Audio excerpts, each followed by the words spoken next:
So as part of our effort, as Manisha went over in the intro, we have conducted an economic analysis, which we're almost through with, and we've summarized some of the top line understandings of that, the takeaways, to help us get that kind of economic logic into the planning conversation. So I'm going to hand it over to my colleague, Brooks, who is our lead economic consultant on this project for Design Workshop, and he'll walk us through some of these findings. Brooks? Hey everybody, can you hear me? Just thumbs up if you can. Okay, great. Seeing some head nods. So as Chris mentioned, I'm Brooks on the Strategic Services team, and specifically what we do at Design Workshop is integrate market and economic research into the planning. And as we mentioned, that always starts with existing conditions. So while we're still in the process of this market and economic analysis, we wanted to do a high-level snapshot of what's happening in the corridor compared to what's happening in the city. And that'll start to inform some of the recommendations that we have. So just going to briefly go through those today, and beginning with an economic analysis. This is generally where we start looking at the demand drivers in the corridor, jobs and industry. And we know just from a market overview, you're strategically located near major transportation routes, downtown Utica, the soon-to-be Iron Bell Trail. But this area in the business district is also recognized as a generator of local employment and also providing commercial uses for the convenience of the residents. So we did see residential population is low, but it was interesting that this is actually a generator of local employment, and the daytime population is actually 72% workers. Of that employment by industry, it's led by manufacturing, retail, trade, and service, which is pretty similar to the city and reflective of the strong industrial market. Commuting patterns were very interesting. We saw that, almost 90% of the jobs in Sterling Heights are filled with people living outside of Sterling Heights.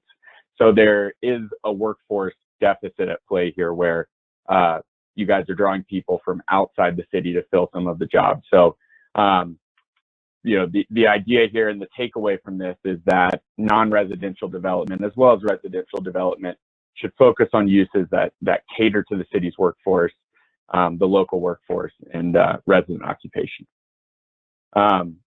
Moving on to the demographic analysis.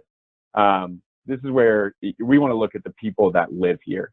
And so the corridor has a relatively small residential population, just 507 as of 2020. And surprisingly, that's outpaced citywide growth, but it is expected to slow slightly in 2025 beyond the consideration of what we hope to implement here. From an age standpoint, the population is generally younger than the city, county, and state, actually. The average age is just 37. So there's a lot of millennials here and a lot of young families. Currently, seniors, 65 plus, only make up about 15% of the population, but it's interesting that is actually expected to grow the fastest. So residential density and job density are key to providing day and night activation that supports a mixed-use corridor. So this tells us that the plan really needs to provide a framework for increasing the amount of jobs and the amount of residential options here to create a critical mass of economic activity. After that, we look at housing and households, and for me, this is where I start to kind of piece together more of a profile of the people that live here. And so we've seen that housing and household growth is actually trailing population growth. So that means, if that continues, there could be a housing shortage. It also means that people aren't forming households at a normal clip. And so that could be driven by a lot of the millennials and a lot of retirees and empty nesters that we're seeing here. So average household size is smaller. There's a smaller percentage of family households here. And from a residential standpoint, we see that it's housing tenure, or who is occupying the unit, is really kind of dominated by renter-occupied units. And that can likely be attributed to the fact that there is very little single-family housing here. It's mostly multifamily 5 to 9 units in mobile homes. So going forward, I think with a mixed-use corridor, we want to try to establish a new model of urban living, integrating some of those housing types that Chris talked about. And we also want to cater to those two larger demographics of young professionals and empty nesters, in addition to who's coming here.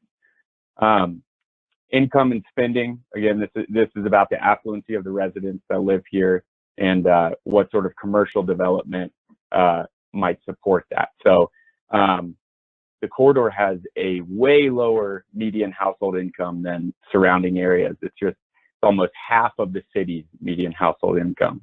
And when we look at the distribution of that, we see that most households are earning between $50,000 and $75,000 annually, but the vast majority of households are earning less than that median household income. So that income is expected to grow, and that's happening nationwide. But specifically in the corridor, people are earning less and likely spending less. So some commercial and retail development should focus on serving those less affluent households. And then we should also focus on the workforce that's coming here on a daily basis and capturing some of those dollars. Next, we looked at land use analysis by type. So how much land are each of these uses taking up within the corridor? We starting with retail and commercial. This takes up the most space, about 95 acres. And from a high level, you can break that down into basically food and beverage and retail services, everything else. And so it's about 68% retail trade, 32% food and beverage.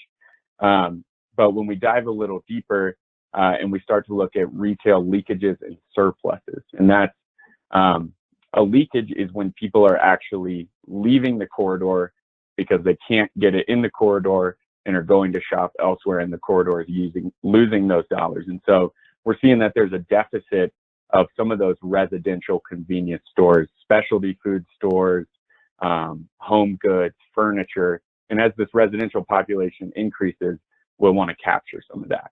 A surplus is where people are actually coming from outside the corridor to purchase things. And that's where a lot of these auto-oriented uses are coming in. From a residential standpoint, as I mentioned, there's very little diversity in the housing stock. There's a lot more single family elsewhere in the city, and we'd want to integrate that here along with that urban concept we mentioned, townhomes, condos, and apartments. Lastly, office industrial. Industrial is a driver in the city, but not as much in the corridor. The proximity to what is the established industrial corridor should be leveraged, but it makes up about 80 acres now. And if we are to pursue a mixed use concept, we have to think about the compatibility of industrial, residential, and local commercial. Office citywide really has not taken off in recent decades. There's decently healthy vacancy, but it has not been a priority, likely because it's more attractive in the other submarkets. So going forward, we think office could be a secondary use to serve some of those residential areas, small medical doctors' offices, and maybe supporting some of larger industrial. And then just that if this is to be mixed use, industrial might be considered deprioritized to improve compatibility and make room for more uses. And excellent. With that, I will send it back to Chris. Yeah, excellent. Thanks, Brooks. So in addition to our planning analysis, which took a look at the conditions on the ground, and our economic analysis, which helps us to understand the facts and figures of the market and informs our planning work to make sure that what we're proposing is realistic and achievable.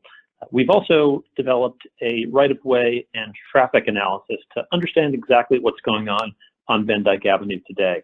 And this effort is being led by Wendy Fry and Jean Hartline from Manic Smith Group, who is our traffic engineering partner on this master planning effort. So I'm going to go over some of the initial findings related to our initial traffic studies, and also some of the potential reconfiguration options that result from that. But before we do that, we'll talk a little bit about level of service, which is going to play an important role in the discussion about traffic.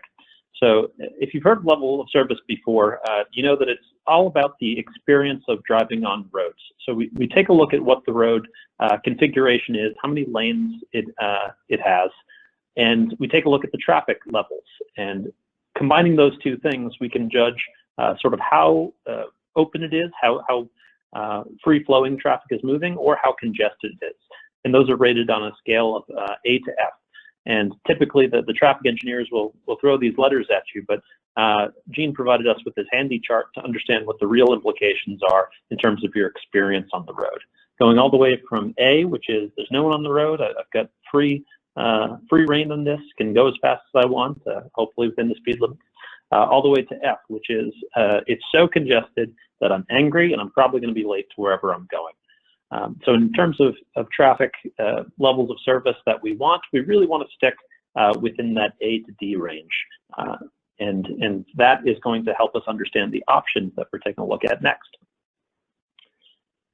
So back in 2019, the Michigan Department of Transportation did traffic counts along Van Dyke Avenue and some of the streets that shoot off from it that basically concluded that traffic is pretty good on the roadway.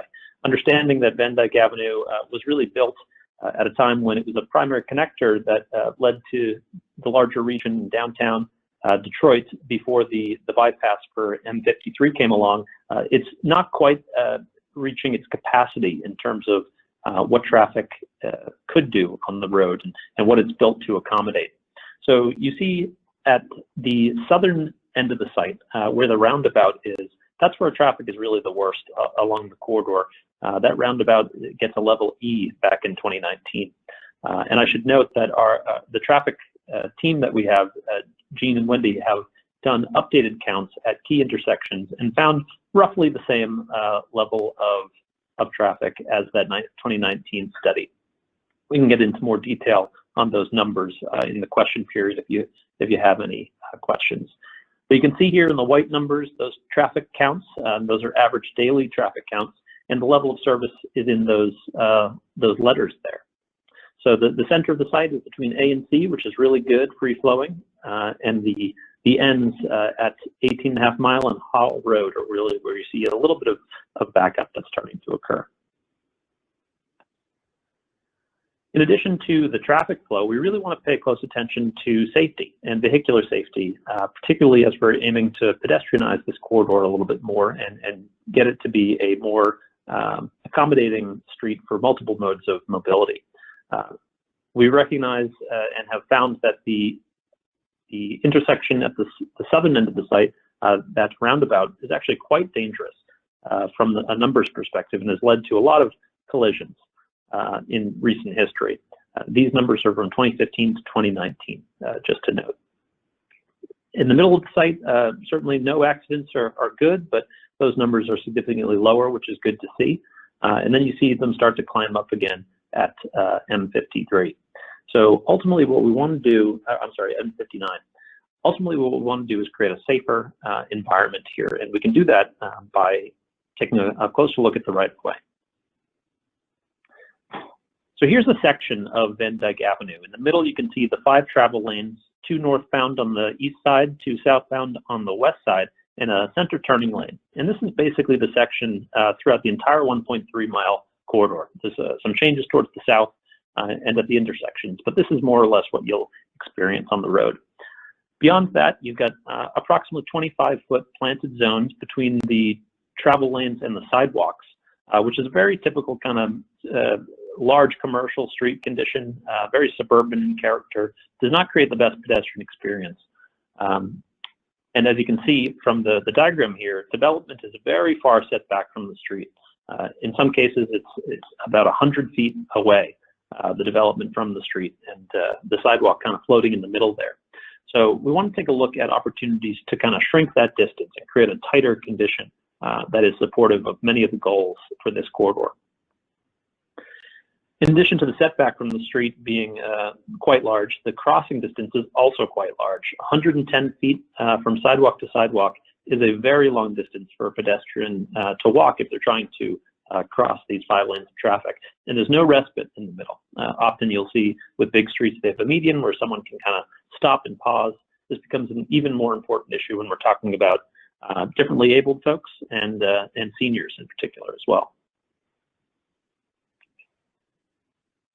So we're starting to ask ourselves, since the road is numerically under, what is the term I'm looking for? It's not meeting the capacity of the road, the current traffic levels. And our partners on the traffic side have actually done some models and have figured out that a road diet, where you can actually take away 1 or 2 lanes depending on the segment, is possible on Van Dyke while maintaining similar levels of traffic. Here's a scenario that was run where a potential road diet was implemented, hypothetically, from 19 Mile Road to the south all the way up to Hall Road on the north. And you can see that traffic or levels of service remain just about the same almost everywhere along that stretch. There's one small difference at the intersection of Utica and Van Dyke, where the level of service jumps up a bit from C to D. But these are actually levels of service that can be manipulated a little bit depending on the kind of interventions you do. And what Jean would tell you, if she was the one presenting this, is it's probably not a whole lot of difference between those letter grades. And this was exciting for us to find out, because one of the biggest things that stands in the way of us making these kind of transitions is traffic levels don't necessarily support it. In this case, we see that they do, which is great. So that's the kind of summary of where we stand with the existing conditions analysis, trying to take a look at the conditions on the ground and help that inform the work that we're doing in later stages of this master plan effort. Now what I'd like to do is transition over to the part of this workshop where we engage with all of you. And the first thing we want to do is introduce a tool that we've developed for this effort, but that we won't actually be engaging with together today. But we did want to take a moment to introduce it to you because it's a really powerful tool, and we think it'll really help our team develop a guidance that aligns with your own values, preferences, and priorities. So it's called opportunity mapping. What is opportunity mapping? It's a digital mapping tool that allows community members to share your experiences, your preferences, and your ideas with the city and with the planning team at Design Workshop. We've chosen a tool in this case that is super user-friendly, accessible to everybody, whether you're using a smartphone, a tablet, or your computer. And we've designed it so that we'll give you the introduction now, we'll orient you to how it works, but you can use it on your own time and at your own pace. It's going to be available beyond today for quite a bit of time, so you get some time to play with it. If you'd like to follow along with us and while listening to the tutorial, actually work on the map yourself, we'd encourage you to go to the city's project page, which is sterlingheights.net/VDA for Van Dyke Avenue. If you visit that project site, or you've already got it pulled up, if you scroll all the way to the bottom, you'll see opportunity mapping. It's a link there, and there's a series of instructions, just in case you want to refer back to them later. If you click on that, it should bring you to the map. And the map should start off looking like this. Upon first visiting, we ask for your email address in case you want to stay up to date with the ongoing work of the project and be made aware of future engagement opportunities. We'd love to have your email address exclusively for that purpose. If you don't want to enter it, that's fine. Just click continue as a guest right underneath. The next screen will be a super quick survey that we've set up just to understand the experience that you're bringing to the effort and what people are doing in Van Dyke Avenue for the most part when they arrive there. Following that survey, you'll launch into the opportunity map. Here you see in the center the project site highlighted in red, hopefully very clearly. And I'll orient you to some of the features here. At the top, you see a legend of all the different kinds of comments that you can add to this map. There's 10 in total, and we'll get into a little bit more detail about those in a couple of slides. In the upper left-hand corner of the map, you've got some controls as to how you view this. If you're familiar with Google Maps, this is actually a Google Maps base, so it's all the same functionality. You can view it in either map style, as you see it here, or satellite view, if you want to get an aerial look at what's going on the ground. To zoom, you can press those two little buttons underneath the map and satellite buttons, or you can also just scroll with your mouse. In the green bar, just below the blue bar with the legend, there's an About and a Help button. Feel free to click that if you need any further guidance beyond the instructions, and you can contact a member of our team for any help if you're having trouble. There's also a tutorial video in there, which should help orient you to the map. Right next to that is where you can add your comments. So I mentioned that the blue bar at the top is the legend with all the different kinds of comments you can add. Click on this and it'll present you with that list of things that you can pin onto the map yourself. On the far right-hand side of the screen, at the top right corner of the map, you see that little layers button, which is a little pile of papers, it looks like. We'll get into that actually in a couple slides, so we'll leave that alone for the moment. So when you click on Add Comments, you get this list of 10. The first two are your experience of the corridor. We'd love to hear both your positive and your negative experiences here. If you have traffic difficulties, if you walking areas that aren't quite working, connections that don't work, we'd love to hear about that and have that specifically pegged to the map in the instances where it occurs. Same with positive experiences. If there's something you like in the corridor, we'd like to hear about that. After that, we're asking for your ideas. So each of those different pins is labeled as idea. And here, we'd love to hear your thoughts on where new pedestrian amenities could go, whether those are things like bus shelters or sidewalks or trash cans, benches, whatever you think might be helpful there. Bike amenities, so bike lanes, bike racks, all that great stuff. And then the next 5 colored pins are all about the kinds of spaces that you'd like to see in Van Dyke Avenue. If you've got an idea for a new park or plaza, a new community facility like a community center or a senior center, something like that, it would be great to hear about that. And then residential, retail, and office as just some typical uses. And then we left a star there in case you have any other ideas that you'd love to add to the map. We'd certainly like to hear about them. So once you click one of those pins and you place your pin on the map, you can see my green one down there. A comment box will pop up where you can submit a little bit more detail. Tell us what you're thinking. If it's a plaza that you want to see here, if it's a food truck plaza, if it's a new community park, a skate park, whatever it is, we'd love that detail to help inform our next stages of work. And then that layers button on the right-hand side. Again, if you click on this, you've got control over all the different layers of your own mapping. So if you only want to see where you placed park pins, you can do that. If you only want to see where you get your positive and negative experiences, you can do that as well. You also have the option to see where other people have placed pins. Now, we've set the default, so it's a clean map. So it's a clean slate for you to put your own ideas on, but you do have the option to see what others have written on the map by clicking on that. So that's opportunity mapping. Unfortunately, we don't have time to get into the work today. We'd love to play around with this map with you live, but we think that giving you some time to deal with it and focusing our time in this workshop on more pressing issues is probably the best use of our time. But we encourage you to use this map. We encourage you to spend some time with it, and we encourage you to share it. It's open to everybody within the community, and we'd love to get as much feedback on it as possible.